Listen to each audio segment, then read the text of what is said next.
You can design your own personalized memoji, choose skin color and freckles, hairstyle and color, facial features, headwear, glasses, and more. You can create multiple memoji for different moods.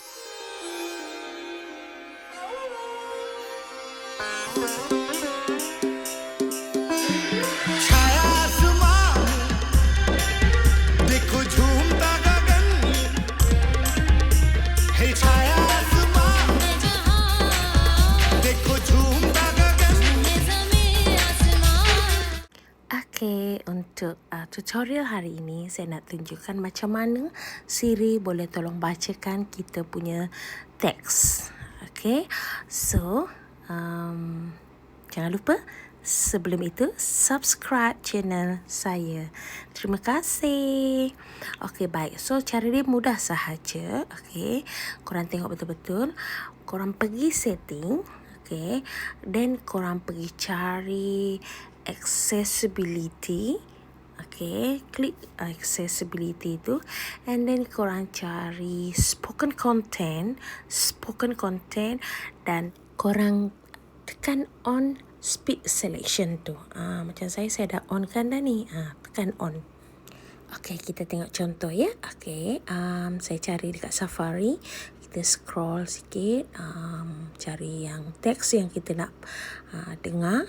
Okay, korang boleh tengok, kita pilih Okay, korang dengar.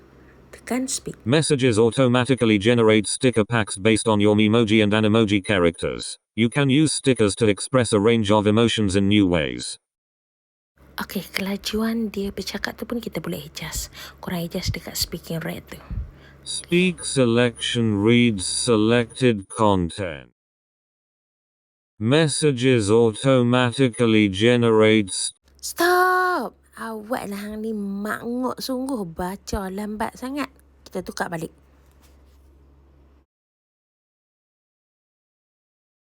Messages automatically generate sticker packs based on your memoji and Animoji character. Okay, suara tu pun kita boleh tukar tau dekat voice. Ni ada banyak pilihan negara. Okay, yang English tu pun kita boleh tukar, ada banyak. Korang tinggal download je. Nampak tu. Okay, sekarang ni saya guna suara Daniel. Okay, tu boleh tukar.